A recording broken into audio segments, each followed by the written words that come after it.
آپ صلی اللہ علیہ وسلم نے قسم، اصل ادھر سے سخت لفظ آ گیا لعنت کا، تو ادھر سے پھر آپ نے لفظ استعمال کیا، فرمایا میں اللہ کی قسم اٹھا کے کہہ رہا ہوں اس کے سینے میں اللہ اور اس کے رسول کی محبت موجود ہے۔ اس سے سمجھ لیں کہ لفظ لعنت کتنا سخت ہے۔ لعنت کا معنی یہ ہے کہ اللہ پاک نے اس بندے کو اپنی رحمت کی جگہ محل رہنے نہیں دیا، اسے نکال دیا، خارج کر دیا۔ اور جو رب کی رحمت کا محل نہ رہے پھر اسے رحمت، مجھے بتاؤ آپ اس کی میرا رحمانیت کو سارے جانتے ہیں، کوئی شک ہے اس میں؟ اس کی رحمانیت دیکھنی ہو تو اس آیت مبارکہ سے دیکھو۔ حضرت ابراہیم علیہ السلام نے جب دعا کی یا اللہ اہل مکہ کو روٹی دے، اہل مکہ کو رزق دے، من آمن منہم، دیکھو یہ پیغمبر کی دعا ہے، یا اللہ میں سے جو ایمان لائے نا اس کو روٹی دینا، اس کو رزق دینا، یہ ان کی اپنی محبت ہے اللہ سے۔ تو اللہ پاک سبحان اللہ کتنا رحمان ہے، وہ کہا ابراہیم ومن کفر ومن کفر فأمتعه قلیلا ثم اضطرہ الی عذاب النار۔ یہ ہے رحمانیت۔ ابراہیم ایمان والوں کی روٹی کا مسئلہ نہیں، کافر کی روٹی کا مسئلہ بھی میرا ہی ہے، یہ رحمانیت ہے۔ مطلب یہ دیکھو نا اللہ کے بارے میں ہمارا سب یہ رہا، بلکہ واقعہ ملتا ہے حضرت ابراہیم علیہ السلام مہمان کے بغیر کھانا نہیں کھاتے تھے، دسترخوان کہا بسم اللہ پر، ڈھونڈ ڈھونڈ کے لائے کہیں سے، محنت کر کے لائے، تو اسے کہا بسم اللہ پڑھ کے روٹی کھاؤ، اس نے کہا میں تو اللہ کو مانتا ہی نہیں، تو فرمایا اگر میں تو اللہ کے منکر کو کھڑا ہو جائے گا، تو فرمایا ابراہیم جاؤ اس کو بلا کے لاؤ، تمہارے سامنے اس نے ایک دفعہ میرا انکار کیا تم ناراض ہو گئے، ساری عمر میرا منکر ہے، تبھی روٹی دیتا، بلکہ اگر میں جملہ بول دوں تو ناراض نہ ہونا، بہت ہی دیتا ہے۔ کافروں کی نیکیوں کا بدلہ دنیا میں ہی چکاتا ہے، کافروں کی نیکیوں کا بدلہ دنیا میں ہی چکاتا ہے، یہ لے لو یہ لے لو، تکلیفیں تو اپنے بندوں کو دیکھ کے پاک کر کے آخرت میں لے جاتا ہے۔ یہ تو بھگت آیا، یہ اس کی مہربانی ہے، جس کا ہم نے اور کرنوازی یہ ہے، بس مجھ سے پوچھو کرنوازی، اللہ کا حکم ماننا سب سے بڑی کرنوازی، سب سے بات سوچ سمجھو کرنوازی۔ لوگ حج کر کے آتے ہیں نماز نہیں پڑھتے، کہتے ہیں بڑی حج کرنوازی، کرنوازی کہاں سے ہوگی؟ اور اگر تو حج کر کے آیا نیکی نصیب ہو گئی تب حج قبول ہے، ورنہ تو دورے کر رہا ہے، ہو سکتا ہے وہ بیت اللہ لعنت ہی ڈالتا ہو کہ کہاں حرام کما کے میرے پاس آ گیا۔ تو یہ پہلو ہیں، ان پہلوؤں کو پلے باندھو۔ کرم کیا ہے؟ اگر آپ اس پر بھی دلیل مجھ سے مانگے تو میں عرض کرتا ہوں، دلیل ہے قرآن کریم کی، جب وہ آیت نازل ہوئی نا افمن شرح اللہ صدرہ للاسلام فہو علی نور من ربہ، یہ آیت نازل ہوئی کہ اللہ پاک شرع صدر جسے دے دے وہ اللہ کی نور کی روشنی میں چلتا ہے، یہ قرآن کی آیت ہے۔ جب یہ آیت مبارکہ نازل ہوئی سرور عالم صلی اللہ علیہ وسلم سے صحابہ نے پوچھا کہ نور میں چلنے کی نشانی کیا ہے؟ دیکھو بڑی بنیادی حقیقت آپ نے بیان فرمائی کہ نور کیسے پتہ چلے کہ نور کی روشنی، اللہ کے نور کی روشنی میں ہم چل رہے ہیں؟ تو میں نے 3 جملے ہیں وہاں پر۔ سب سے پہلا جملہ آپ نے فرمایا کہ جو اس دنیا کو عارضی سمجھنا شروع کرتے ہیں۔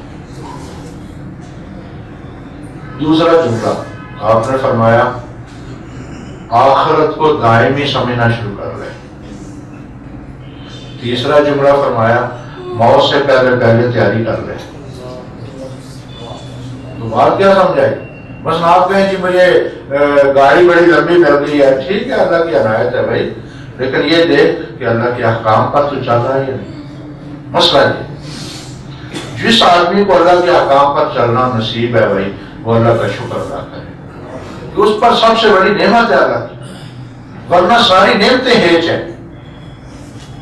تو اللہ پاک نے یہ پورا قدرت کا نظام ہمیں دیا، ہم ان آیات کو اگر پڑھیں اور لعنت کے تصور کو واضح کر لیں۔ لعنت کا معنی یہ ہے کہ وہ رحمان جس کی رحمت کی کوئی حد ہی نہیں، قرآن کریم نے جب عذاب کا رحمت کا ذکر کیا تو اسے پڑھ لو، سمجھا جائے۔ حالانکہ رحمت بھی اسے ملتی ہے جسے اللہ دے، عذاب بھی اسے ملتا ہے جسے اللہ دے، لیکن دونوں کے بیان میں فرق رکھا۔ فرمایا عذاب بھی اصیب بہ من اشاء، عذاب میرا اسی کو ملے گا جس کو میں دوں گا، ورحمتی واسعت کل شیء، مطلب بیان کرنے کا ڈھنگ ہی دیکھو۔ حالانکہ ملنی ہر ایک کو اسی کو ملنی ہے جس کو اللہ عطا کرے، لیکن جب بیان کرنے کا آیا تو فرمایا عذاب ہی من اصیب بہ من اشاء، میرا عذاب اسے پہنچے گا جس کو میں دوں گا۔ تو مولا تیری رحمت، فرمایا وہ تو ہر شے سے بڑھ کر رحمتی واسعت کل شیء۔ اچھا جب وہ رحمان کسی کو رحمت سے خالی کر دے، بتاؤ مجھے اس کو کوئی سہارا دے سکتا ہے؟ اور جس کو پھر وہ سہارا کوئی دینے کی کوشش کرے گا پھر وہ رحمت پا سکتا ہے۔ اب ان لعنت کے معنی کو سمجھو۔ اچھا پھر آپ یہاں تک بھی قرآن میں پڑھ رہے ہیں قاتل جو آمدن قاتل ہے، یہ کہتے ہیں خاتان قاتل، اس کی تو دیت بھی چلتی ہے۔ ایک ہے آمدن قاتل دانستہ، اس کا قرآن میں پڑھیں، کہا کہ ہم اس کو جہنم میں ڈال دیں گے، وَيَقْتُلْ مُتَعَمِّدًا فَجْزَاؤُ جَهَنَّمَ، اس کو ہم جہنم میں ڈال دیں۔ اب اس میں بھی آگے اختلاف موجود ہے کہ وہ ہمیشہ جہنم میں رہے گا یا واپس جنت میں آ جائے گا۔ تو مختار رائے یہی ہے کہ آخر بھائی بھگت کے سزا وہ جنت میں آ جائے گا، کیونکہ ایمان جس آدمی نے بھی ایمان پر موت ہوئی ہے نا، جس کی اللہ کرے میرا اور آپ کا ایمان پر خاتمہ، سب سے اعلیٰ دعا، اس دعا کو حصہ بنا لو، حصہ بنا، کوئی دعویٰ نہیں کسی کا کہ میں، اس کو کہتے ہیں اللہ کی خفیہ تدبیر سے ڈرنا۔ یہ کبیرہ گناہ ہے، کبائر میں شامل ہے یہ، کہ جو آدمی کو اللہ کی خفیہ تدبیر سے بے پرواہ ہو جائے۔ ذہن میں رکھو، اللہ تعالیٰ ہو سکتا ہے ایمان ہی چھین لے۔ اگر ہم ایمان پر گئے تو ایمان کا یہ ثمرہ ہے کہ انسان جہنم سے آخر نکل کر جنت میں آئے۔ ہاں آپ نے جو طریقے سے کھائے ان پہ اگر ہم چلنا شروع کر لیں تو آپ نے فرمایا کہ اس طرح زندگی بسر کرو نا کہ تمہاری آنکھیں بند ہو سیدھا جنت، کیونکہ قبر کا عذاب ہے، جہنم کا عذاب ہے، تو وہ بھگتنا بڑا مشکل ہے۔ ہم اگر مسلمان ہیں تو مسلمانوں نے کمانا یہ ہے کہ ایسی صاف ستھری زندگی کر لو، اور اگر کوئی گناہ بھی ہو جائے رب سے معافی مانگ لو، بندے کا حق ہے اس کو ادا کر لو، توبہ کر لو، بخشش ہو جائے گی۔ تو رحمان ہے وہ، اس کی رحمت، اس کی رحمت کو ہی پڑھو۔ میں اس کی ایک جھلک، سرور عالم اس کی رحمت کی ایک جھلک ہے۔ اللہ کی جو رحمت ہے سرور عالم کامل جھلک ہے، اس کو دیکھنا۔ مجھے بتاؤ کوئی بندہ کائنات کا آپ کی بارگاہ میں آیا ہو اور اس نے آ کے معذرت معافی مانگ لی ہو، سرور عالم نے معاف نہ کیا ہو، یہ بھی اس کی رحمت کی جھلک ہے نا۔ یہ ایک بھی نہیں آپ دکھا سکتے یار۔ آپ مثلا یہ جو گستاخ تھے، یہ آپ کا حق تھا، آپ نے بہت ساروں کو معاف کیا، آپ نے معاف کیا، بعض کو سزا بھی دی جس کا تذکرہ ہم آگے کریں گے۔ تو یہ آیات اگر پڑھیں آپ جن میں اللہ کریم نے وہ شخص کے بارے میں اللہ معاف فرمائے۔ اچھا وہ آیت بھی جہاں آئی ہے نا یہ سورہ احزاب میں، ہم 57 سے شروع کرتے ہیں 61 تک جاتے ہیں۔ میری گزارش ہے کہ 56 کو بھی شامل کرو۔ اچھا کیا قاری قرآن نے ان کو سمجھائی تھا، تو انہوں نے یہ جو آیت کریمہ ہے قتل والی اور لعنت والی، اس سے پہلے ہے ان اللہ و ملائکتہ یصلون علی النبی۔ میں کہتا ہوں باقی نہ بھی ہوں، یہ جو ابھی آپ نے پڑھا، قاری صاحب نے پڑھا، شان یا کا ابتر، ابتر کا من کیا ہوتا ہے؟ ابتر کا من ہوتا ہے جس کی جڑ کٹ جائے، وہ اللہ تعالیٰ اس کی نسل کو رہنا پسند نہیں کرتا دنیا میں، تو اس بندے کو رکھنا چاہتا ہے۔ دیکھو نا ابتر کا لفظ ہے، یعنی ان نشا فرمایا تیرے دشمن کی جڑ کاٹ دوں گا۔ کوئی ابو جہل نام رکھتا ہے وہ کوئی یار، ان کے نام ہی نہیں، ان کی نسلیں مٹ گئی، حالانکہ وہ بڑے بڑے لوگ ہیں وہ مکہ کے، تو ان کی بڑائی پر جو تکبر کرتے تھے، ہمارا خاندان ہمارا خاندان۔ اللہ نے کہا محبوب صلی اللہ علیہ وسلم یہ تیری مخالفت کرتے ہیں، ان کے نام ہی مٹا دوں گا، ان کی نسلیں مٹا دوں گا۔ ابتر کا لفظ ہے، وہ اللہ کریم تو اس کی نسل کو رکھنا نہیں چاہتا، تو اس بندے کو رکھنا چاہتا ہے. سنجیدگی کے ساتھ سنیں. دیکھو نا یہ قرآن کریم کے الفاظ ہے, میں تو نہیں کر رہا یار. میں جب میں پڑھتا ہوں نا یہ نماز میں یا سنتا ہوں تو میں کہتا ہوں یہ تو ہمارے فرائض ہے کہ ہم خدمت کریں, ورنہ اللہ پاک نے ان کے مسئلوں کے حل کر دیے. فرمایا ان کی تو نسلیں نہیں رہ سکتی. یعنی تو یہ خاندان اس بندے کی بات کرتا ہے کہ جو گستاخ ہے یا سرور عالم کے ساتھ کرتا ہے. ان کی بڑی بڑی بادشاہیاں تھیں, مٹ گئے وہ. تم تو گورنر کا یہ کیا حیثیت ہے اس گورنر کی فلاں فلاں کی. تو اس لیے عقل کرو, شعور کرو. جس آیت مبارکہ کی طرف میں متوجہ کر رہا ہوں اس سے پہلے یہ آیت پڑھو, اس سے متصل یہ آیت ہے ان اللہ و ملائکتہ یصلون علی النبی. یعنی جس میں کہا جا رہا ہے کہ گستاخی کرنے والے تو سوچ تو صحیح کس کی گستاخی کر رہا ہے, وہ تو سوچ تو صحیح, تو ہزاروں دفعہ سوچ. وہ جو بزرگ تھے جنہوں نے یہ لکھا کہ میں اگر ہزاروں دفعہ خوشبو سے اپنے منہ کو دھو ڈالوں تیرا نام لینے کے قابل نہیں, یہ ہے وہ پہلو.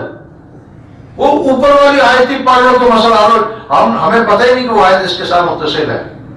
جس آیت میں لعنت کا ذکر ہے, قتل کا ذکر ہے, اس سے پہلے اللہ پاک نے کہا کہ میں تمہیں بتاؤں یہ ہستی کون سی ہے, تمہیں بتاؤں یہ ہستی کون سی ہے. ان اللہ و ملائکتہ یصلون علی النبی. وہ کچھ لوگ لفظ بول دیتے ہیں کہ اللہ دروشی میں شریک ہے, شریک کے لفظ نہیں بول رہے. اللہ تعالیٰ شریک سے پاک ہے. اللہ تعالیٰ وحدہ, لہذا ہم لفظ ہی نہ بولنے میں ہم کہتے ہیں اللہ تعالیٰ اپنے شایان شان حضور پر درود و سلام بھیجتا ہے. فرشتے حضور پر درود و سلام بھیجتے ہیں. ہم یہ نہیں کہنا کہ ہماری طرح اللہ تعالیٰ بھیجتا ہے, نہیں. اللہ تعالیٰ کا فرق ہے. میرا درود و سلام حضور قبول فرما رہے تو بڑی مہربانی, اور حضور انتظار کرتے ہیں کہ میرا رب درود و سلام بھیجے. کتنا فرق ہے, کتنا فرق ہے. اور یہ میں اس لیے اصلاح کر رہا ہوں کہ میرے سامنے ہوا ہے. ایک آدمی نے ہاتھ باندھ کے سلام پڑھانا شروع کیا تو اس نے کہا جی کہ رضا بھی اسی طرح درود و سلام. میں اس لیے آپ کی اصلاح کر رہا ہوں کہ نہیں, ہم حضور کے محتاج ہیں, حضور اللہ کے محتاج ہیں. حضور اللہ کی مخلوق ہے, سارا کچھ حضور کا دیا اللہ نے دیا ہے. یہ اگلے دن ہم ایک نشست میں بیٹھے تھے, جیسے صاحب بھی تشریف فرما تھے, خلیل صاحب بھی, تو اس نے اعلان کیا کہ وہ نعت سناؤ جی جو اللہ بھی پڑھتا ہے اور ہم بھی پڑھتے ہیں. نہیں بھائی نہیں, اللہ کے بندو مجھے احساس کرو وہ خالق ہے. حضور ہی ناراض ہو جائیں گے کہ جس کے آداب میں سکھانے کے لیے آیا تو میں اتنا, وہ تم اتنے کر گئے کہ میرے خالق کا احترام ختم ہو گیا. داعیہ نکلنا وہ میں رب کا احترام سکھانے آیا ہوں. تو لہذا رب کریم اس کی رحمت ہے, اس کا فضل ہے, اس کی کوئی حد ہی نہیں, اس کے تو پہلے بولا. یہ میں بیان کرنا ضروری ہے, یاد آ گیا مجھے. یہ تمام اہل علم نے تفسیر لے لیں, دروشی پر کوئی کتاب لکھی پڑھ لیں آپ, یہ سب نے لکھا ہے جی, اس میں کوئی صحاب نہیں. غور کریں گا, وہ فرماتے ہیں کہ حضرت آدم کو فرشتوں نے سجدہ کیا ہے, رب نے یہ لفظ آدم کے لیے نہیں بولے. ان اللہ و ملائکتہ, انہوں نے یہ کہا ہے کہ وہاں فرشتوں کو حکم دیا کہ فرشتوں تم سجدہ کرو. حضرت آدم کو مقام دیا, شان دی. وہ کہتے ہیں یہ کوئی شک نہیں ہے, لیکن یہ جو لفظ ہے نا ان اللہ و ملائکتہ یصلون علی النبی, یہ سرور عالم کے بارے میں بول رہے ہیں, آدم کے بارے میں نہیں بول رہے. بلکہ ایک اور چیز بھی قاری ایاز نے بیان کی. قاری ایاز کہتے ہیں ان کو حضور کے سامنے سجدے کا حکم دیا, لیکن جبریل کو رکاب پکڑنے کا حکم مصطفیٰ کو ملا. مصطفیٰ کے علاوہ کسی کو حکم نہیں کہ رکاب پکڑ کے چڑھاؤ مصطفیٰ کو. تو یہ عظمتیں, یہ شان, اس میں کیا انکار ہے. لیکن میرے بھائی اللہ تعالیٰ کے بارے میں یہ کہنا کہ اس کا درود و سلام ہماری طرح نہیں, اس کا درود و سلام اس کے اپنے شایان نشان, اور وہ حضور پر ہمیشہ.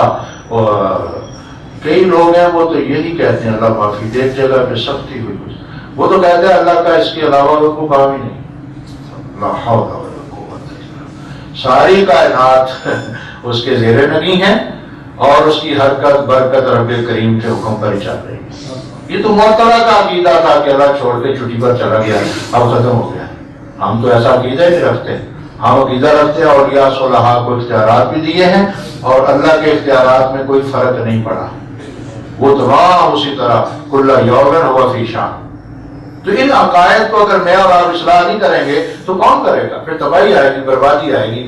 تو پہلے ان آیات سے لعنت کرنے سے پہلے، قتل سے بھی پہلے ایک حکم دیا، ان اللہ و ملائکتہ یصلون علی النبی. لوگوں جس ہستی کی میں بات کرنے لگا ہوں فرمایا پتہ ہونا چاہیے تمہیں کہ اللہ بھی ان پہ درود و سلام بھیجتا ہے، فرشتے بھی بھیجتے ہیں. اے اہل ایمان تم بھی درود و سلام پڑھا کرو. میرے گھر پڑھ لو ایک دفعہ اللہ.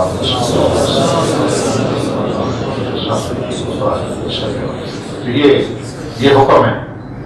یہاں بھی وزیر نے بات لکھی بڑی خوبصورت، بہت خوبصورت وہ بات ہے. وہ فرماتے ہیں کہ اس آیت کو پڑھو. یہ آیت بتاتی ہے کہ میں نے کسی طرح بھی اپنے مصطفیٰ کو تمہارا محتاج نہیں رکھا. کس طرح؟ وہ دوسری آیت بھی ہے نا وَرَفَعْنَا لَكَ ذِكْرَكَ، کہ ان کے ذکر کو ہم نے بلند کر دیا. اب تمہاری محتاجی نہیں ہے. ہم کس لیے بلند کا ذکر کرتے ہیں؟ تاکہ ہمیں بلندی نصیب ہو. کبھی ذہن میں نہ لاؤ کہ جی ہماری وجہ سے یا فلاں وجہ سے فلاں وجہ سے. پھر ہم تو پیچھے رہ کے دیکھو ممتاز قادری کو اللہ نے کیا درجہ ہمارا سب کے سر کا تاج بن گئے. دیکھو اللہ پاک نے اسے ہمت دی، طاقت دی. اور جیسے صاحب یہ خلیل صاحب ان کے گھر والوں سے مل کر آئے ہیں، ان کے والد کا بیان ہے، ان کے بھائیوں کا بیان ہے کہ ہم پریشان. ان کو پکڑ لیا گیا تھا نا، آپ جانتے ہیں، پولیس نے پکڑ لیا. تو کہتے بھی رہے کہ فلاں پہ ڈال دو، فلاں پہ ڈال دو، فلاں پہ ڈال دو، ہم چھوڑ دیں گے. لیکن اس نے کہا کہ وہ سچائی ہے، ایک حقیقت ہے، میں نے جس مقصد کے لیے کیا واضح ہے، لہٰذا اس پہ ڈٹے رہے. اور وہ اس کو تو اللہ نے پہلے سے ہی قوت طاقت ساری دی نا، اس پہ تشدد بھی ہوا ہے تو لیکن اللہ نے اسے استقامت دیتا ہے. اللہ تعالیٰ پھر ہمارے بندوں سے کمزوروں سے کام ہی نہیں کرواتا نہیں ہے. اس کے لیے غازی الدین شہید اور یہ لوگ، یہ منتخب لوگ، یہ معاشرے کے منتخب لوگ جو امت کی پوری آن بان شان تا قیامت قائم رکھتے ہیں. اور ان کی وجہ سے پتہ نہیں کسی اور کی وجہ سے کوئی کافر کوئی حرکت میں یا زلزلہ آیا یا نہیں آیا. ممتاز قادری نے انشاءاللہ ماشاءاللہ زلزلہ طاری کر، اس کے بعد دھڑک پہ بیٹھ کے. اور ان لوگوں کو یاد رہنا چاہیے یہ سلسلہ تا قیامت جاری رہنا ہے. یہ روک ہی نہیں سکتا. یہ مسئلہ ہے، یہ خدائی مسئلہ ہے. اس کو کون روکے؟ اس کو کون روکے؟ ہاں روکنے کی ایک ہی صورت ہے، سب اس ذات کے تعریف کرنے والے بن جاؤ، اس ذات کے مداح بن جاؤ. تو وہ باپ اور بیٹا نے تو تینوں نے ان کو بیان کیا، تینوں نے، کہ جب ہم آخری ملاقات اس سے الوداعی اس طرح جب ڈالتے ہیں تو ہمارا سینہ اس کے سینے کے ساتھ لگا. باپ بھی کہتا ہے، دونوں بھائی بھی کہتے ہیں. ہمارا سینہ ممتاز قادری کے ساتھ سینے کے ساتھ لگا. اسی موقع پر ہمارے سر سے کوئی چیز داخل ہوئی ہے، پاؤں سے نکلی ہے، اور اس کے بعد ہم تینوں ممتاز قادری کی طرح ہیں. یعنی میرے کو ادھر رو رہے ہیں، وہ رو رہے ہیں. غریب یار گورنر سے ٹکر ہو گئی، حکومتوں سے ٹکر ہو گئی، حکومتیں چکا لیں گی، اٹھا لیں گی، مار دیں گی. آپ جانتے ہیں مسئلہ کہاں تک پہنچتا ہے. وہی لوگ وہ کہتے ہیں ہمیں اس کے سینے کے ساتھ لگنے کی دیر ہے بس، کہ جب ہم نے الوداع کیا تو اس کے بعد ہم تینوں کے تینوں ممتاز قادری کی جگہ اب تک کھڑے ہیں. اور یہ جو اپیل ہے یہ تو ان لوگوں کی، جسٹس صاحب کی اور سید حسین الدین شاہ صاحب کی اور حنیف قریشی صاحب یا خلیل صاحب، ان کی رائے پر آپ جانتے ہیں اس کے پاؤں پکڑ کے ہم نے اپیل کی ہے. ورنہ اس نے نیا جوڑا سلوا کے لایا. کہاں اس دن لاؤ جس دن میں حضور کے لیے جان دیں. اللہ اکبر. لوگوں اس کو کون روک سکتا ہے؟ دلوں کو بدلنا، دلوں کو تقویتیں دینا، قوتیں دینا، وہ یہ میرا اور آپ کا کام ہی نہیں، یہ تو قدرت والے کا کام ہے. تو پھر مان جاؤ اس کی حقیقت کو. پھر ان حقائق کو مان جاؤ. اب میں مثلا کس سے سلام دعا منقطع کی، وہ مجھ سے ناراض ہوا، میں نے کہا دیکھ ممتاز قادری انہوں پڑھ سکتا ہے، میں تیرا سلام بھی نہیں منقطع کر سکتا. وہ کسی جگہ تو میں کھا رہا ہوں، کیونکہ میں نے بھی شفاعت لینی ہے نا. مجھ سے بھی پوچھا جائے گا تو نے میرے نام پہ ٹکڑے کھائے، وہ کوئی غیرت کا اظہار تو نے بھی کیا تھا. اللہ کا شکر ہے، اللہ کا شکر ہے کہ الحمدللہ اس پر بھی میرا خیال اللہ کا شکر ادا کرو کہ ہم ممتاز قادری کی حمایت میں اللہ نے ہمیں کھڑا رکھا. یہ اللہ کی کیا تھا، وہ ہم بھی کسی گٹر میں گر سکتے ہیں بھائی، نہیں گر کیا اس کی خفیہ تدبیر سے کرو. یہ اللہ کی مہربانی، یہ اللہ کا فضل ہے. اور اس بچے نے، میرا خیال ہے اس بچے نے، میں نے حنیف قریشی صاحب کی کتاب میں ایک جملہ پڑھا کہ کسی آدمی نے اس سے بات کی تو اس بچے نے آگے سے کہا کہ میں پہلی باتیں چھوڑیں، اس کے بعد جو حضور نے مجھ پہ کرن نوازیاں کی تو وہ کس بنیاد پر. اس نے کہا کہ اگر میں نے یہ غلط کیا ہوتا تو کم سے کم اس کے بعد تو کملی والے مجھ پہ کرن نوازیاں نہ فرماتے، کیونکہ بہت سارے لوگوں کے آپ نے فرمایا کہ یہ چیز میری طرف سے پہنچاؤ اس کو، یہ چیز میری طرف سے پہنچاؤ اسے، جاؤ جا کے میری طرف سے. یہ کیا ہے سارا کچھ؟ تو یہ آیات ہی پڑھیں آپ. اللہ پاک میں تو کہتا ہوں اگلی آیتیں نہ بھی ہوتی نہ یہی آیت ہوتی ان اللہ و ملائکتہ یصلون علی النبی، تو مجھے تو میرا خیال کسی اور دلیل کی ضرورت ہی نہیں. اللہ کہہ رہا ہے تو کس ہستی کی بات سن کر رہا ہے، تو سن فرمایا. اور اہل علم نے لکھا بڑی سونی بات کی، اہل علم کہتے ہیں اللہ نے درود و سلام میں بھی تمہارا محتاج نہیں چھوڑا تو پھر ہمیں کیوں حکم دیا. وہ فرماتے ہیں اللہ تعالیٰ بھی یہ شفقت کر رہا ہے، فرشتے بھی یہ کر رہے ہیں، اہل ایمان تو اجوڑ جا تاکہ تیری بھی بن جائے. دیکھو میں نے صاف آپ کو سمجھا، وہ تو بھی اس میں داخل ہو جائے، یعنی تو بھی ایک اپنا یہ عمل اور وظیفہ بنا لے. اور اس میں بھی میری یہ گزارش ہے آئندہ کر لو. یہ کوئی طریقہ نہیں ہے کسی کا منہ ادھر ہے کسی کا ادھر ہے. پڑھ رہے ہیں مصطفیٰ جان علیہ السلام، چھوڑ دو یہ طریقہ چھوڑ دو. ایک دفعہ پڑھو، سمجھو حضور سن رہے ہیں. وہ کچھ ایک بزرگ کا میں نے پڑھا، وہ بتاتے ہی ایک دفعہ وہ کہتے تھے پتر تینوں میں ایک دفعہ جا کے نا دروشی پڑھ، ایک دفعہ پڑھ تو زندگی پڑھ ایک دفعہ کچھ، لیکن یہ سمجھ کے پڑھ کے قدموں میں بیٹھ کے پڑھ رہا ہوں. یہ کب آئے گا ہمارے اندر؟ جس دن ہمارے اندر یہ آ جائے گا نا وہاں کی حکومت بھی مل جائے گی. جس دن میری اور آپ کی تربیت یہ ہو جائے گی نا کہ کوئی عقل شعور بھی ہوتا ہے، اس دن ہمیں وہاں کی حکومت بھی مل جائے گی. میں آپ کو سمجھا رہا ہوں کیونکہ ہم نے یہ ساری چیزیں بیعتیاں شروع کی جیسے ہمیں دیش نکالا ہو گیا کہ نکل جاؤ. ہم تو بزرگوں، دیکھو نا بزرگوں کے مزاج چرس کے کانفرنس سے بن گئی ہیں.